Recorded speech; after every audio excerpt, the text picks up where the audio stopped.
Fala galera, bem-vindos a mais um Occultcast. Eu sou o Gigim, do portal imperiumfortuna.com, e hoje a gente vai continuar o nosso assunto do podcast da semana passada, que era sobre o que é um demônio. No podcast passado eu dei alguns exemplos de como pode se criar um demônio. Hoje eu vou falar mais alguns exemplos e eu vou citar também algumas utilidades que as pessoas têm dado durante os anos para esses demônios. Por quê?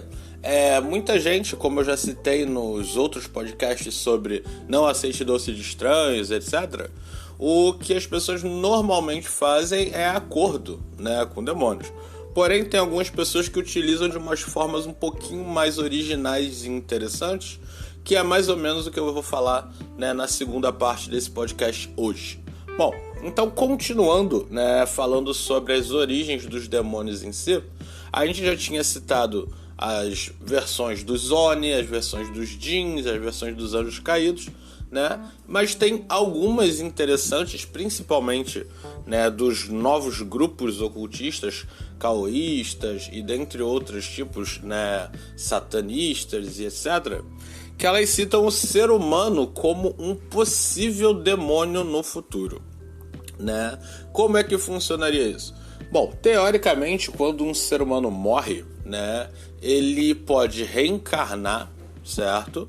Ou ele pode virar uma espécie de entidade que vive em um plano inferior a esse, ou que vai viver num plano superior a esse.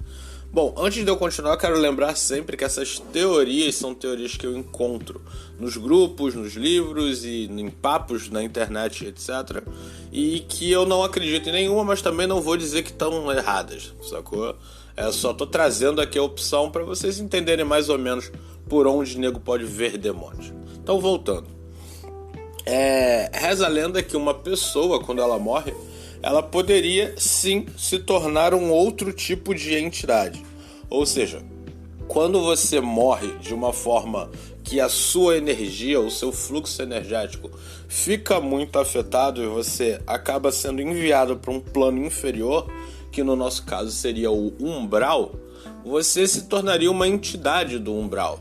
E como a gente já viu, principalmente no catolicismo, cristianismo, etc., toda ou qualquer entidade que não é pertencente ao plano terreno, ela já se torna um demônio, certo?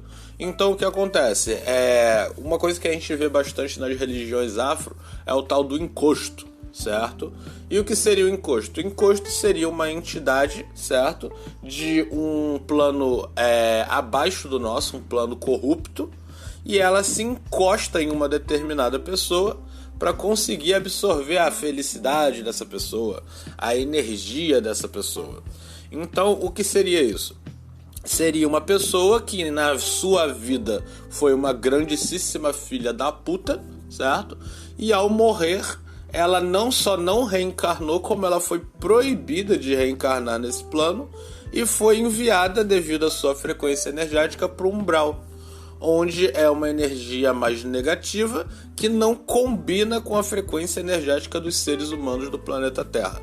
Ou seja, é uma pessoa que só de estar perto de outras pessoas, ela já fazia mal a elas.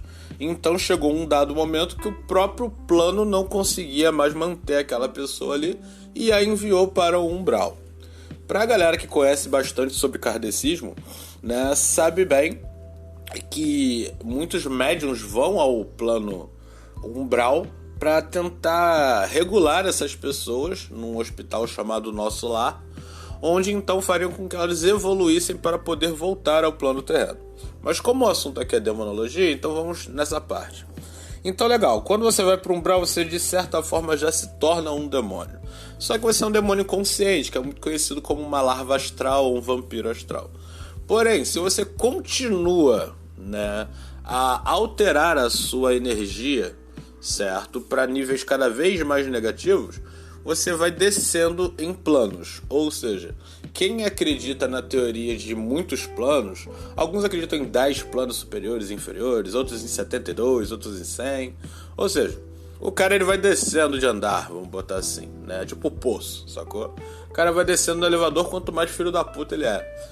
Então vamos dizer que quando ele chega em determinado plano, onde ele já não se lembra mais da sua humanidade e ele já se torna assim uma entidade consciente pertencente a outro plano, ele pode sim, né, se tornar ou ser visto somente como um demônio e não mais como um cara que era muito malvado e acabou virando demônio.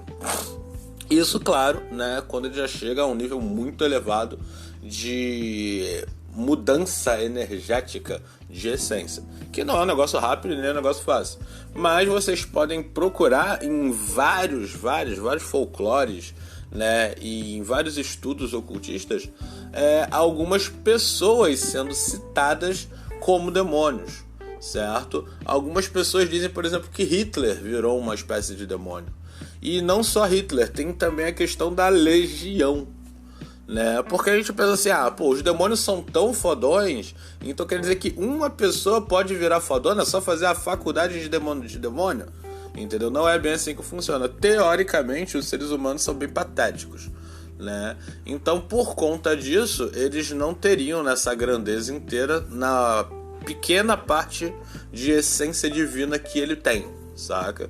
Então a gente teria, por exemplo, uma legião, que seria uma junção de vários seres humanos filhas da puta indo para um determinado plano, e toda essa junção criaria uma entidade somente. E essa entidade somente, né, seria o demônio em si. Então vocês podem reparar que legião é muito citado em vários contos, em várias culturas, etc. Como sempre, vários demônios dentro de um corpo só. Porém, não é aquela questão de fusca de palhaço, onde entrou um monte de demônios dentro do corpo de uma pessoa. Na verdade, é que o legião é um monte de demônio que se tornou uma entidade. Eles separados não conseguiriam fazer aquilo, certo? Então a junção de todas essas almas transformariam-se, no caso, em um demônio em específico. Por quê? Porque um ser humano se tornar um puta demonião, eu acredito que deva ser um pouco mais complicado, né? Tanto que a maior parte dos seres humanos, quando deixam de ser humanos, o que eles se tornam são larvas astrais e vampiros astrais, certo? Que não tem pensamento, não servem pra porra nenhuma. A única coisa que eles servem é pra gente treinar banimento, né? E selo de proteção, essas coisas, certo? Mas essa é uma das teorias, certo? E, obviamente, vocês vão encontrar alguns relatos sobre isso e tal, e como eu disse, alguns, principalmente deuses muito tiranos, reis, muito tiranos e filhos da puta. Muita gente fala que eles viraram demônios e depois invocaram eles, etc. Mas vida que segue. Então, bom, existem outras formas de um demônio aparecer? Existem, cara, existem muitas, entendeu? Há algumas crenças que simplesmente dizem que os demônios são somente criaturas divinas, mas que não são aceitas. Então a gente sabe que o que a gente mais tem é panteão, sacou? A gente tem muito panteão nesse mundo, certo? E obviamente nem todos aqueles deuses são benquistos. A gente tem, por exemplo, o Hades. Ele é o rei do inferno. Mas tipo, ele veio do mesmo lugar que Zeus veio, saca? E ele é o rei do inferno. E ele é tido como um demônio, e ele cria, né, entidades para trabalhar para ele, que seriam demônios. Mas, tipo, qual a diferença? Nenhuma. Só são pessoas que foram pro inferno. Só um minuto que eu vou beber água. Então, o que rola? A origem dos demônios eu já dei algumas pra vocês, e o restante vocês vão conseguir encontrar caso vocês tenham interesse no assunto, né? Vocês vão encontrar vários, ou vocês simplesmente adotam a que vocês acharem melhor pra vocês, né? Porque não vai mudar nada. A verdade é essa. Não vai mudar nada no que vocês acreditam em si. A questão é saber que eles estão lá. Bom, então essa primeira parte terminou. Vou dar uma introduçãozinha sobre a segunda parte, né, do tratado de demônio que a gente está fazendo aqui, que é como... E o telefone inventou de tocar agora. Pera aí. Pronto. Nunca uso esse telefone, ele tocou agora. Então o que rola? Como as pessoas utilizam, né, os demônios em si. A gente sabe que o mais conhecido é o pacto com o demônio. Isso tudo veio bastante, né, da questão da bruxaria, onde na verdade uma mulher que era considerada bruxa, ela tinha um pacto com o demônio, isso a tornava bruxa, certo? Isso fazia com que ela casasse com o demônio, que era o exato contrário de uma freira, né? Uma freira, ela casava com Jesus ou com Deus. E uma bruxa, certo? Ela casava com um demônio específico qualquer, né? Específico qualquer Fátima, né? Um demônio qualquer daquela tribo ou grupo ali, certo? Normalmente o demônio católico. Então o que rolava? Existia esse pacto? Não, a gente sabe que boa parte, né, dessas bruxas que morreram eram só politicagem escrota, né? Mas isso daí é questão de história, isso daí a gente pode conversar mais lá no grupo. Mas existe o tal do pacto com o demônio? Cara, eu acredito que praticamente toda religião e todo culto existe nele alguma informação sobre algum tipo de pacto que alguém fez com um demônio ou com uma entidade de outro plano, certo? Sempre houve isso. A gente sim pode dizer que as pessoas estão tentando humanizar, né, as entidades espirituais, fazendo com que elas façam coisas que humanos fazem. Podemos dizer isso sim, isso é normal, né? Antropocentrismo, etc. Só que é aquele lance, da mesma forma que fantasmas existem em todas, né, as culturas, e um deus existe em todas as culturas, por que não existir os demônios e por que não existir os pactos, certo? Eu sei que é muito óbvio que uma pessoa só vai poder falar que confirma nisso quando ela fizer um pacto ou quando ela pagar alguém para fazer um pacto e o pacto der certo, né? Mas isso daí é uma questão muito sensível, né? Porque tem pessoas que elas apostam tudo nelas num pacto com o demônio e elas pagam bem caro para isso. E não tô falando só do demônio do lado de baixo, não. A gente sabe que o que as pessoas fazem nas igrejas evangélicas, e eu tenho quase certeza que eu vou me arrepender muito de falar isso, é um pacto com o demônio, né? A diferença é que o demônio deles é o Jesus Cristo, né? Que pelo menos os pastores, que são um bando de filhos da puta, eles tentam dizer que tem contato com Deus e com Jesus Cristo. Mas o que as pessoas estão fazendo ali, na verdade, é um pacto, né, de idolatria, onde elas dão o lucro delas. Lembrando que o lucro não precisa necessariamente ser dinheiro, de acordo com a Bíblia. É somente o seu lucro. Então, digamos que você plante café, você vai dar café. Digamos que você minere ouro, você vai dar ouro, certo? Não é necessariamente dinheiro. Então, tipo, vamos botar aqui hoje em dia dinheiro, porque as pessoas trocam tudo por dinheiro. É a nossa forma atual, né, de ver o lucro. Então, pensa comigo, você tem que dar 10%, né, isso nas igrejas mais, vamos botar, sinceras, né?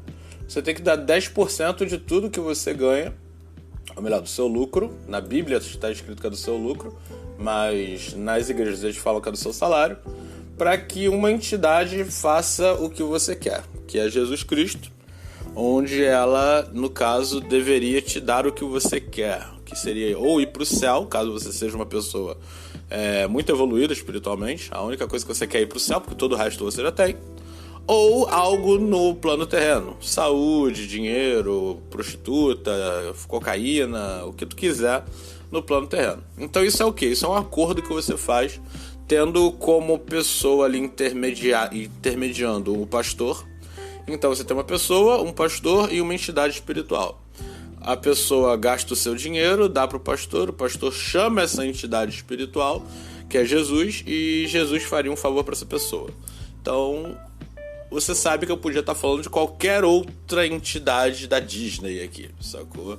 E iria caber da mesma forma. Eu sei que as pessoas vão falar, mas Jesus não é demônio, Jesus é bonzinho. Mano, para e pensa bem. Se anda como pato, se come como pato e se voa como pato, provavelmente é um pato, entendeu? Então, nesse caso, não vou dizer que o JC é um cara ruim, porque eu sei que não é, mas a forma como o trabalho é feito nas igrejas evangélicas, não vou dizer cristãs, né, porque não é bem assim, mas principalmente nas igrejas universais, é exatamente o lance do pato, entendeu? Eles chamam uma entidade, eles cobram um valor e eles fazem um favor, certo? Então, o pacto existe, vamos dizer que sim, existe. Muita gente aí já foi curada, muita gente já morreu por causa disso, muita gente já ficou rica, muita gente já ficou pobre. todos os cultos têm a questão do pacto. E o podcast já está chegando aos 15 minutos. Eu pensei que ia ficar um pouquinho mais curto, apesar de eu estar fazendo eles um pouco mais longos, mas acho que essa introdução sobre falar que o JC também é um demônio, né, levou um pouquinho mais de tempo do que precisava. Mas como toda semana agora tá tendo podcast, então a gente não precisa se apressar tanto. Eu quero que vocês analisem as situações, que no próximo podcast eu já vou trazer, certo? As formas de pactos em determinados cultos, né? No caoísmo, no hermetismo, que agora tem inclusive o garoto novo lá no nosso grupo, que fala bem sobre hermetismo, então quem quiser tirar alguma dúvida com ele lá, ele manda um material bom, vale a pena, certo? No satanismo, no luciferianismo, na goétia, que é o clássico que eu falo bastante, vocês já sabem, certo? E inclusive vamos ver a questão da Wicca, cara, porque o Wicca, né, é tudo muito bonitinho, só que, mano, já pararam pra pensar que se é tudo muito bonitinho, eles devem estar escondendo alguma coisa muito feia embaixo daquelas árvores lá? Então é isso, cara. Toda cultura tem uma espécie de demônio e onde houver demônio, há trato. Então, no próximo podcast a gente vai falar sobre isso. Então, valeu, galera. Não esqueçam de visitar o portal impériofortuna.com.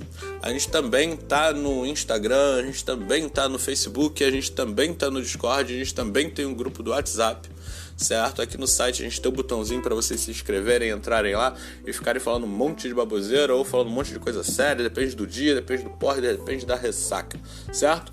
Então, valeu, galera, até semana que vem, até a próxima, hasta.